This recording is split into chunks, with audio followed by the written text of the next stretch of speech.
is happening on Wall Street. Economic indicators. Who knows where this is going to end up? To understand the economy, you have to understand human nature.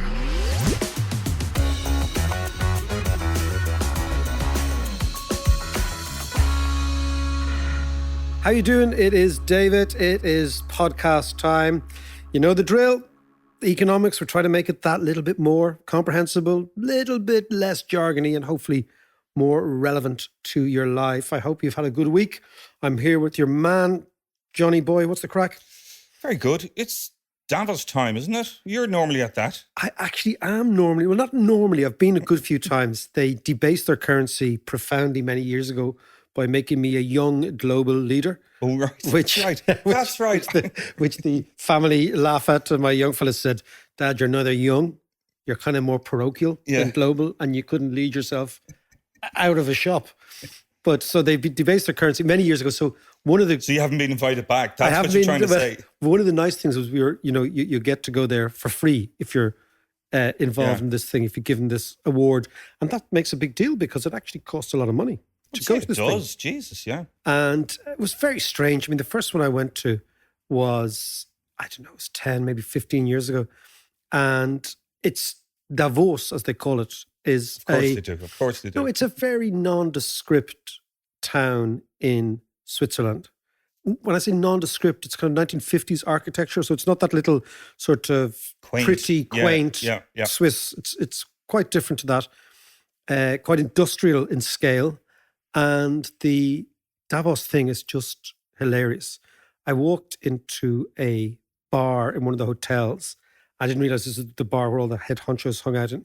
And I sat and asked for a drink, and I thought there were two quite bulky guys beside me, seemed to be overly concerned about what I was doing. And then I realized the fellow at the far side of the bar was Ehud Barak, the Prime Minister of Israel. Oh, at the time, there were two big, bulky Mossad dudes. So it was very strange. But the oddest thing, you love this, the whole thing is which parties do you get to go to, right?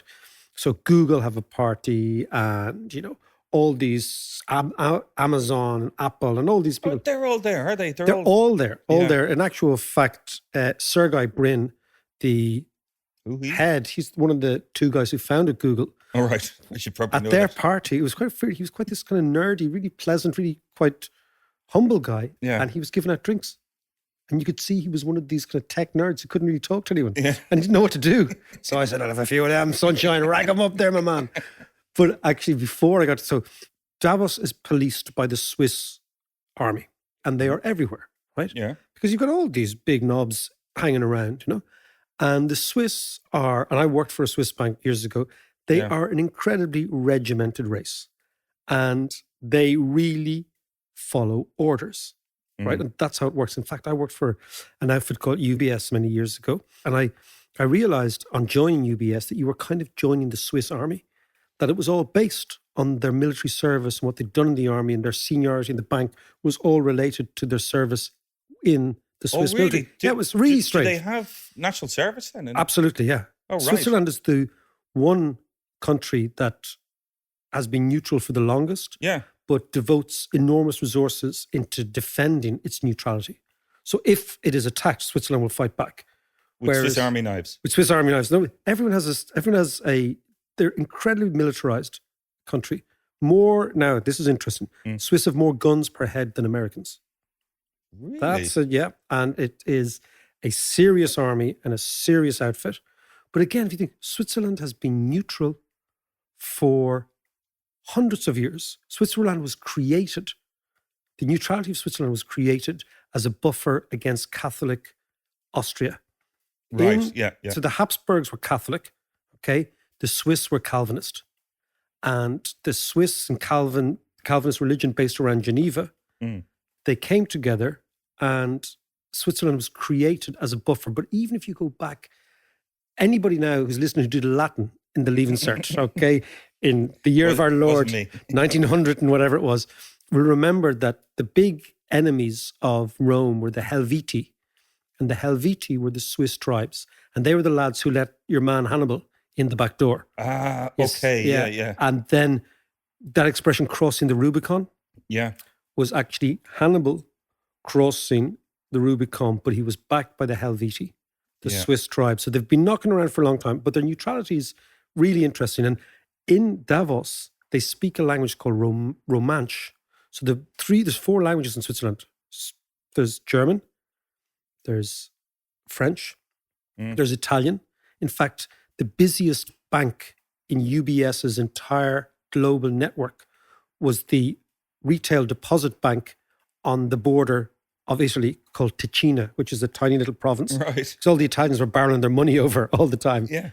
And then there's this really old language called Romansh, which is a kind of half German, half Italian, and the echoes of Latin that was spoken there years ago. So it's a fascinating place. That's amazing. It is a really interesting country, you know. And it doesn't only ask me about Davos, for Christ's sake. But I know.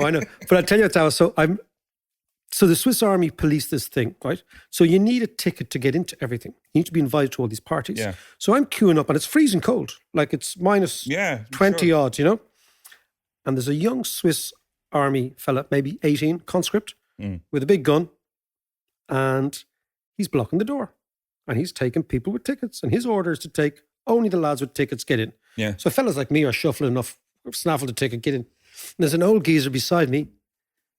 And the Swiss dude is looking at him, and the old geezer's trying to get in. The Swiss guy's saying, no, sorry, you've no... And he's speaking in Schweizerdeutsch back to him, right? Yeah. And he's... überhaupt, you know, and he says... and the old guy gets a bit agitated. And I heard a kind of slightly Aussie accent. It's Rupert Murdoch. No way. And the young fella had no idea who he was, right? And the really interesting... So the young fella had no idea who he was, and he wasn't getting in. That's brilliant. And nobody's ever said no to Rupert. So it was like a clash of two cultures, right? The young lad's like, sorry, dude, I don't give a shite who you are, It's right? not down, you're not getting in. You're not getting in. Sorry, son. The ladies, come on in. Sorry, you're coming in later You're wearing on. runners, Yeah, really. you're wearing runners. Come back in an hour, right? And Rupert, of course, is fuming because he's never been refused entry to anything. And it was a beautiful clash of cultures. And he's like, and do you know who I am? And the dude says, no, I have no idea who you are. And then, of course, he radios this captain because Rupert Murdoch was going mad. And people in the crowd were then realizing, that is Rupert Murdoch. And the captain comes down and he says, no, sorry, dude, you've no thing. Yeah, exactly. And it was really funny. And then eventually some big... We don't read the sun over here. Yeah, some honcho came in. But it was really interesting because you imagine that Rupert Murdoch has never, ever, in those sort of situations, been said, sorry, son, you don't have the right badge. Yeah. And the Swiss guy had never seen this old dude and said...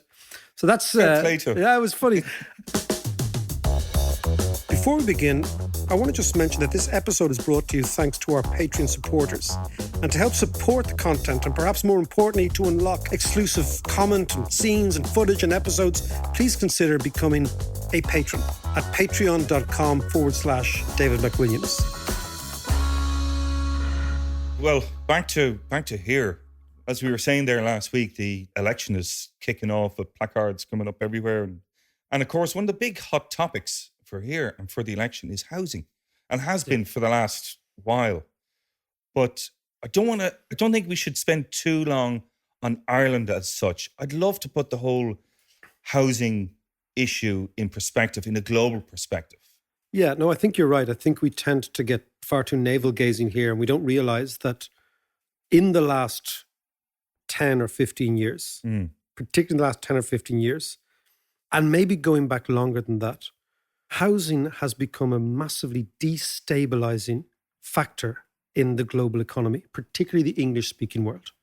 So I'm talking about America, Australia, Canada, Britain, ourselves, and what I would say proxy British places like Hong Kong, places that were based on originally having British legal systems, etc. Why in the English-speaking system? English-speaking system, it's because of the way we view home ownership. Now, there is and anybody's interested in this, there's been a fantastic, deep article written in The Economist magazine this week. It has a really, really in-depth look at global housing.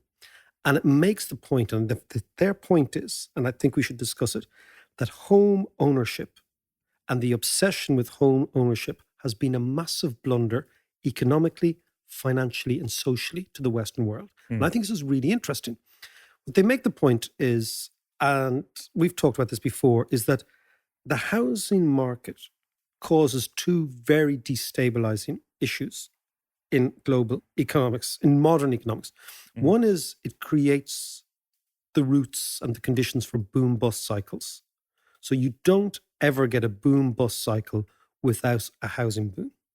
And in recent years, you don't get deep recessions in Western countries that are not caused by housing booms. So basically, the recession is the wages of sin that is the housing boom that comes before it. That's the first thing. And the second thing, so it destabilizes the system, right? It then forces governments to intervene. And then usually what happens after a housing boom is you get austerity. Yeah. And people who are affected badly by austerity are poorer people. And the reason poorer people are affected by austerity badly, it's very simple. They depend more on the government for their income.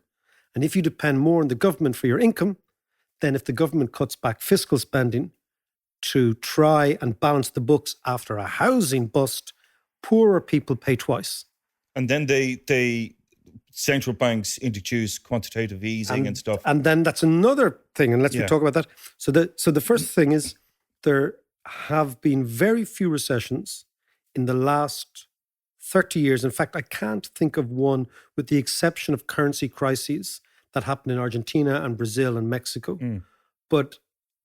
And to a degree in Asia in 97. But those apart, the major recessions were caused by a housing boom fueled by cheap credit, where people lent too much to one sector, the thing went bust, and the subsequent recession, which are called balance sheet recessions. And they're very deep recessions because people's balance sheets are broken.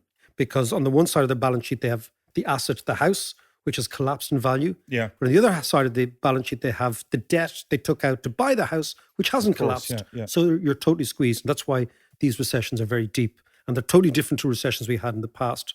So number one, housing causes booms and busts, which are destabilizing.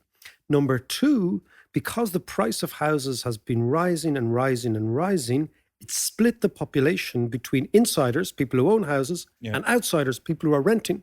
And because the outsiders are largely younger people, because younger people don't have the income, what you see is a big generational divide. And it's an unequal divide. So consequently, you get two big trends going on. One is the boom bust. The second one is the expansion of inequality. And the third one is the one you've just mentioned. So the central banks react to a crushed balance sheet by reducing interest rates dramatically. Yeah. And the idea then is we will reflate the economy by reflating the balance sheet. That has been destroyed by the bust.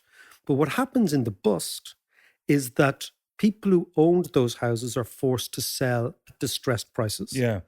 They sell to the already rich because the people who survived the recession are already rich and they have wealth and they have assets.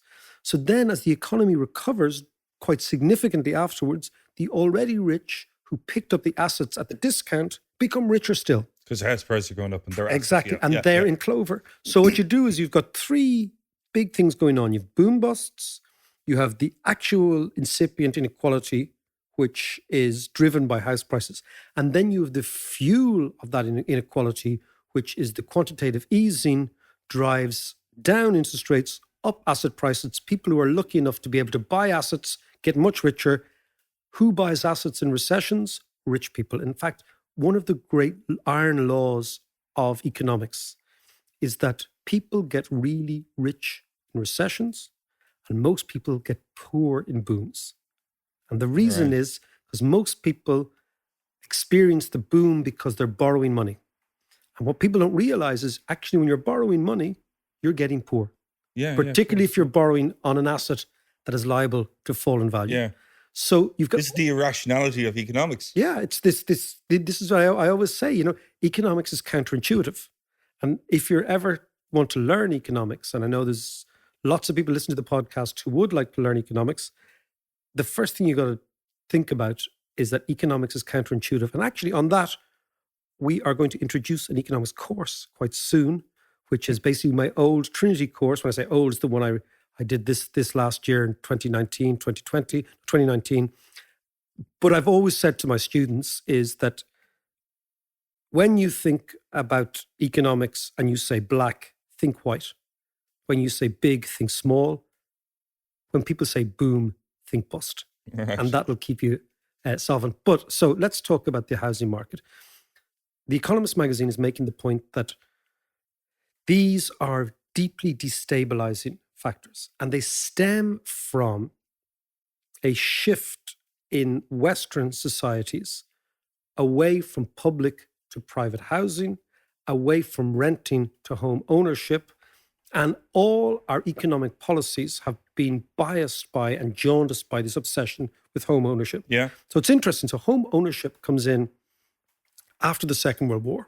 But you're saying that this was primarily in the English-speaking world. So London, Dublin, San Francisco. New York, San Francisco, Toronto, Australia, all the Australian cities. Yeah. Cape Town. So what's going on in Germany, France, well, the Germans, Asia? The Germans continue. Over half German people rent their properties. They don't buy, right? And these are long-term rents. Yeah, long-term rents. For So 20 years basically, I think what happened in Germany after the Second World War, if you can imagine what actually happened in Germany physically, that the entire housing stock was destroyed. Mm. You know, you see those images of Germany after the Second World War, and they built public housing, and they built lots and lots of public housing. Likewise in Holland, likewise in Denmark, to a lesser degree in France, but they did build them in France. And interestingly, in Britain and America, what you had, particularly in Britain, is you had big public housing initiatives in the 1950s with the big Labour governments in the 1960s. And then you see this tapering off in the 1970s, right? And then Thatcher comes in and changes the policy completely. That's right. Yeah, it was the right to buy. Right to buy. So yeah. Likewise in the United States, what happened in the United States in the 1950s actually is a bulwark against communism. The Americans moved away from social housing in the 50s and 60s. So they gave GIs interest-free loans to buy houses because they wanted this emerging middle class. This interesting. Think about what happened in Britain after the Second World War. Churchill wins the Second World War and he's immediately kicked out for a socialist government because the soldiers who came back from the war said, you know what? We fought against the Nazis. We are now imbued with a sense of social justice and a different system. So all across Europe, the communist parties, the socialist parties are coming back in big numbers. Yeah. The Americans observe this, say, okay, this shouldn't happen here. This won't happen here.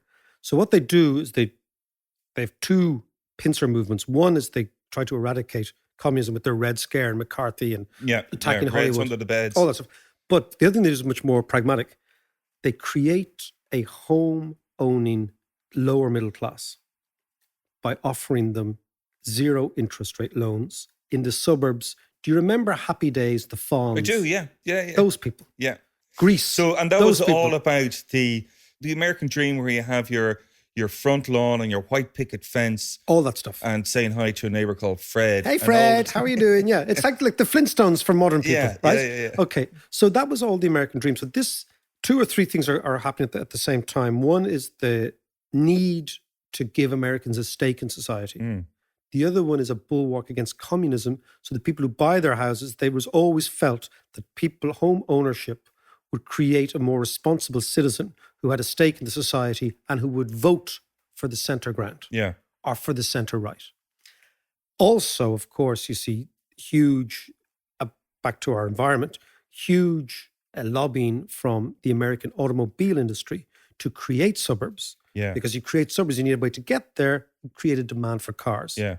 But it was all about the materialism as well. All about materialism. That's when kind of fridges and TVs took off. It was all about things. Yeah. But these were huge material changes in people's lives. Yeah. And of course, who benefits absolutely most from creating a society of homeowners? Mortgage providers. Yeah. Because suddenly the person who was renting now has a mortgage. So I was renting to the state. So my tax income went to you. You're the state, and you spent that on building trains. Now my income goes to the bank. I have a mortgage. So the counterpoint in economics of the home owning society is the indebted society. And you see a massive expansion of the bank's balance sheets as they lend money to this new thing. So you see this first happening in the States in the 1950s and 60s. And then in the 1970s, it begins to take off properly under Reagan, the late 70s, in the United Kingdom and all over the English-speaking world, in and around the same time, the state stopped building council houses. In this country, they stopped building council houses in a mass scale in the late 80s, mid-80s. So all the biggest estates here were built in the mid-80s, and then they stopped, right? Yeah. And we would replace this with private ownership, and the market will do its thing. So ever since then... Sorry, can I just ask you then, was the idea of that to give everyone a hoosh up, as it were? The idea was... Get it to a certain level and then let the market take off. So if you think about it, in this country, up until the 1970s, there was zero house price inflation for about 150 years. Right. My grandparents rented their house out in Dalkey. They lived in Dalkey, but it was totally normal for people to rent. Yeah. People didn't buy. It wasn't an obsession, right? Yeah. And so urban Ireland, to the extent that it was urban, never really, only really rich people owned houses, right? Yeah. And they were at a landlord class and seen as, they as were that. tend to be the big Georgian houses. Yeah, as well. exactly. So let's go back. So the idea was in Britain, in Australia, in America, in Canada, as a social bulwark against leftism, and the idea that you would have more responsible citizens. But once you commit huge numbers of people to owning their properties, very soon, a policy that used to always be about keeping land prices down now becomes about keeping land prices up. Because the people suddenly see, my house is my wealth.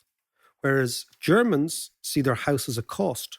It costs me every month to rent. So it's part of my cost. It's like petrol, it's like electricity. Yeah, it's like water, right? But if you create the idea that your house is your wealth, then suddenly you begin the process whereby politicians and lobbyists and people vote for people who tell them, we will protect your wealth. So suddenly you get all sorts of things like, for example, low interest rate loans, first-time buyers grants, all sorts of subsidies to reduce the interest rates on loans, to houses. So you begin to see policy changing away from people and onto houses. Right. Yeah. Now, this is real, okay? So if you look in this country or every single Western country, even the ones that haven't gone down this route totally, those that have still got enough people in the housing market as owners, what you see is that residential property ownership is by far and away the most significant wealth that any family has. So once that becomes the case, you protect it. Yeah, of so course, now, which is totally natural. Englishman's house is his castle. All that stuff. But this is totally normal, but see it from the context of policy. Yeah. Right? Then what happens is it's a very strange thing. So in economics, people will say when the demand for something goes up, right? What will happen is the supply will respond. So we demand more houses, builders build more houses, and you know what? The prices don't increase so much. Yeah. But that doesn't happen if you've got a significant amount of the population whose wealth is tied up in their house. Because what they want to say is, you know what? I don't want anybody else living around here because my wealth in my house is based on exclusivity. Yeah. Okay, I live in an exclusive place. Yeah. I don't want another big estate beside me, right? I don't want high rises beside me because that undermines my wealth. So suddenly what you see is something really bizarre, John. And we've seen this all over the Western world. When the demand for housing in a city rises, not only does the supply not rise, it actually contracts, right? Because of NIMBYism. Yeah. So people say, not in my backyard, or as I call it, bananaism, which is it's a superannuated form of NIMBYism. It's not NIMBYism, it's not in my backyard, it's build absolutely nothing anywhere near anything, right? That's bananaism, right? You see it all around Ireland, right? Yeah, you do. You do. So the supply contracts, right? So therefore, the only way you can ration the demand is for the price to go up.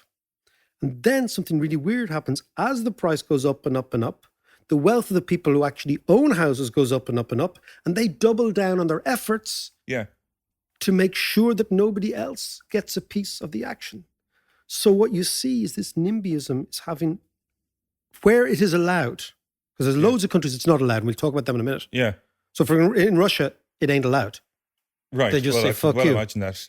The Russians built loads of houses. They don't have a housing problem, right? In Japan, Tokyo, Yokohama is the biggest conurbation in the world. Yeah. 30 million people living in an area between Dublin and Portlaoise. Think about it. Yeah. Think about what we've built between Dublin and Portlaoise. A few satellite towns and a few apple green Yeah. petrol stations, right? They've built this conurbation. But they were a little bit like Dresden as well. Yeah, they were destroyed. Yeah. In So- actual fact, with the Japs destroy their housing stock quite regularly. How do you mean? They don't have this obsession with, in Tokyo, the buildings built in the 60s are knocked down and rebuilt regularly, Right. Yeah. right? Yeah. But they're, in fairness now, I was over there about 25 years ago. But one thing I did notice is that, like, it's a fascinating city, but it's kind of an ugly city because there's no planning and there's no kind of Japanese architecture when it comes to kind of modern buildings and houses and stuff. No, what they've done is the Japanese have, and also don't forget the Japs went through a massive boom bust in the late 80s. Yes. Massive, yeah, massive. yeah. And they've learned from that. But the question comes down to what extent do you allow NIMBYism to dominate the planning process? So think about what happened, right? We shift to home ownership in a big way for maybe all the right reasons, right? We then see more and more people's wealth tied up in their houses and less people's wealth coming from their income as workers. This then causes a shift in policy because we then begin to bias all our policies towards fueling that wealth. Yeah. So suddenly, rising house prices becomes an objective. But if rising house prices becomes an objective, it prompts, this is the unintended consequences. Another reaction, which is the people who are on the right side of this wealth, then try to shut down everybody else. And what you get is ridiculous NIMBYism, which means that great cities are now, you think of cities like New York. New York is building far less houses now than it ever has done, right? San Francisco, far less houses than ever done, right? Yeah. Why? Because the people who live there are forcing developers to reduce their footprint, to reduce this, to reduce that. And what you're seeing, therefore, is in the cities, the battle between the renter and the owner has reached epidemic phases where the renter is being forced out. And it's actually choking all these fantastic cities. But why doesn't that kind of happen in places like Singapore? Interesting question. The reason is, and again, I know it's really funny because everyone says, oh, Singapore is the free market and la, la, la, la. The Singapore state owns all the land in Singapore. There is no private land. Right. So it identifies demand is coming. We need to build 50,000 new houses, sell that parcel of land. And then they get the private sector to build, but the state owns the land. Right. So there's never any of this land hoarding. And I don't want to go on about land hoarding again in this podcast because we've done it before, right? But it is a serious thing. If the incentive is always to hoard land, to make more money next year, to validate this year's prices, what you tend to get is this crazy situation where supply does not respond to demand and prices rise. Then there's a fifth element in everything, which is that the state is not building public houses. The state's not building council houses. Yeah. So once the state doesn't build public houses, the whole burden of accommodating people is on the private sector, but the private sector is being destroyed by NIMBYism. Yeah.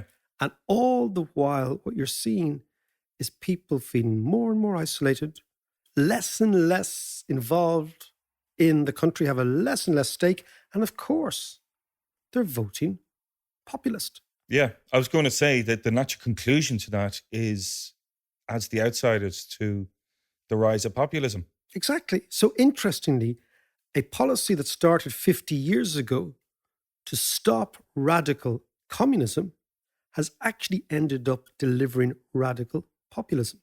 So it's a ticking time bomb all around the world. And what has to be done about it is you've got to look at the countries that don't have house price problems.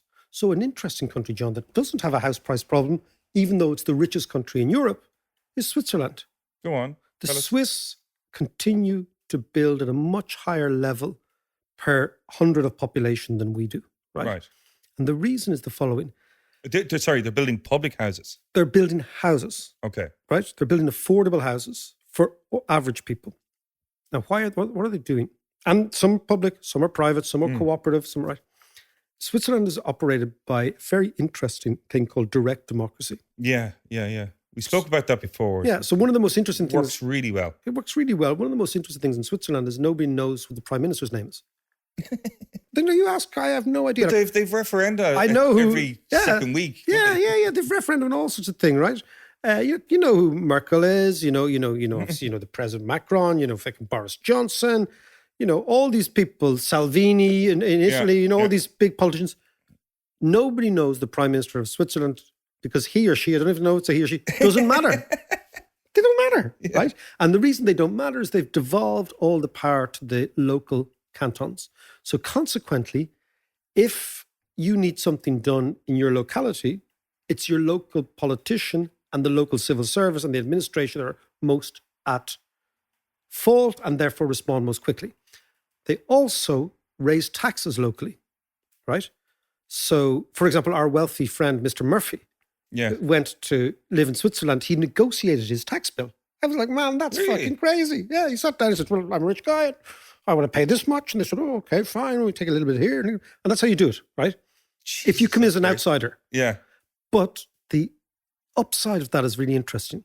Also because they have a property tax and a significant property tax, the locality get the money from the tax. So they have an incentive to fast track the development and the zoning and the planning because they're getting the money directly. Whereas here, there's no connection between whether or not in Dunleary, for example, we rezone a huge amount of land. That money doesn't go to the Dunleary Corporation. Yeah. So they're much less likely to fast track the zoning because there's no incentive. But on the flip side of that, though, it must be much easier to do that in a small country like Switzerland. Well, we're a smaller country. Yeah, no, but our distribution of resources and people, like there's a high concentration in Dublin, huge swathes of the land is just fairly empty farmland. You can argue, John, you're absolutely right, but you can argue that centralisation of everything in Ireland is a function of not having direct democracy. So what we're seeing right now, I call spectator democracy in Ireland, right? So every 4 or 5 years, we go into the gladiatorial electoral campaign and they all come and they start smiling at us and promising us this, that and the other. And basically we go into the booth down the road in Convent Road and we either give the thumbs up or the thumbs down to the fella or the girl, right? Yeah. And then we go off and we don't think and we don't think about democracy again for another 4 or 5 years. And it's mediated by the media and all the charade there. Whereas the Swiss have this direct democracy. So, every canton has the right, if they raise a certain amount of signatures, to bring those, I think it's 100,000, to the parliament, and they have to have a referendum.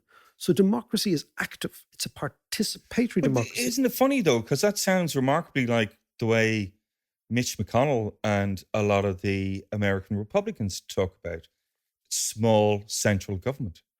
It is, but they believe in small central government and an incredibly powerful president. Whereas the Swiss believe in small central government and incredibly inconsequential politicians. Yeah.